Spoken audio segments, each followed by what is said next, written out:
Good morning guys, તમે બધા શું કરો છો? પછું દાદા નાહી ધોઈને તૈયાર થઈ ગયા છે. હું પણ નાહી ધોઈને તૈયાર થઈ ગઈ છું. ચલો આપણે હવે સબ્જી સમારવાની છે, તો આપણે સબ્જી સમારવા બેસી જઈએ ગાઈસ. ફાઇનલી આપણી સબ્જી સમારી દીધી છે ગાઈસ. હવે એને વઘારવા આપણે જઈશું, તો હું તમને બતાવું છું. ચલો આપણા બધા મસાલા રેડી કરી દીધે. લસણ ફોલીને સમારી દીધું. તેલ પણ ગરમ કરવા આપણે મૂકી દીધું. તેલ ગરમ થશે ત્યારે અંદર આપણે લસણ નાખીશું. લસણ થોડું કોફી કલરનું થાય ત્યાં સુધી એને ચડાવીશું. ત્યારે પછી આપણે અંદર થોડી હિંગ નાખીશું.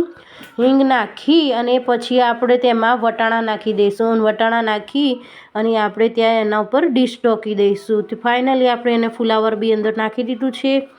હવે અંદર મસાલા કરીશું. મરચું, મીઠું, હળદર, ગરમ મસાલો, જીરા પાવડર બધું તે આપણે અંદર એડ કરી દઈશું. એડ કરી અને આપણે તેને પાછું મૂકી દઈશું ગેસ ઉપર. અને બધા મસાલા કમ્પ્લીટ આપણા રેડી થઈ ગયા છે. એક બાજુમાં આપણે સબ્જી ચડવા મૂકી દઈશું અને બીજી બાજુમાં આપણે રોટલી કરીશું ગાઈસ.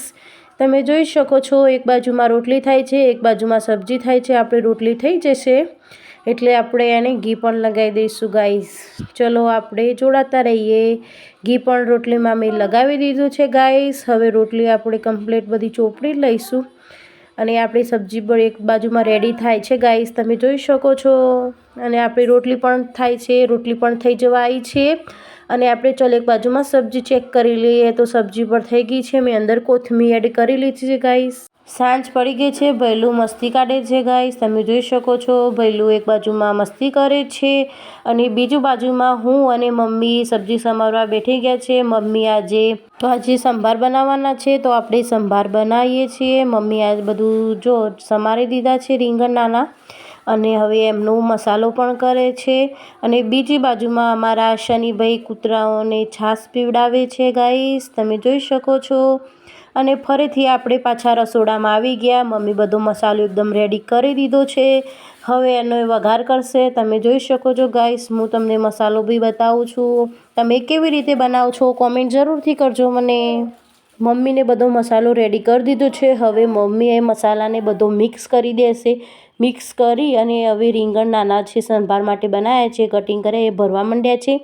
ફાઇનલી બધા હવે ભરાઈ જશે. ફરી અને આપણે એને વઘાર કરવા મેળી દઈશું. તેલ ગરમ કરવા મૂકી દીધું છે.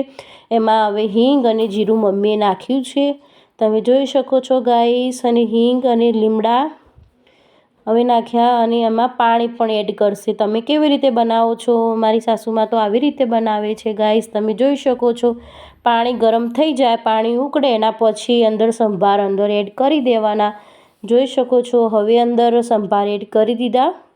એક એક કરીને અંદર સંભાર એડ કરી દેવાના. અંદર એડ કરી દીધા છે. તમે જોઈ શકો છો ગાઈસ.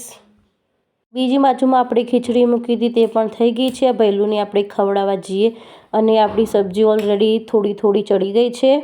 અને ફાઇનલી આપણી સબ્જી તમે જોઈ શકો છો એ કેવી બની છે ગાઈસ. હવે આપણે કોથમીર એડ કરી દઈશું ગાઈસ.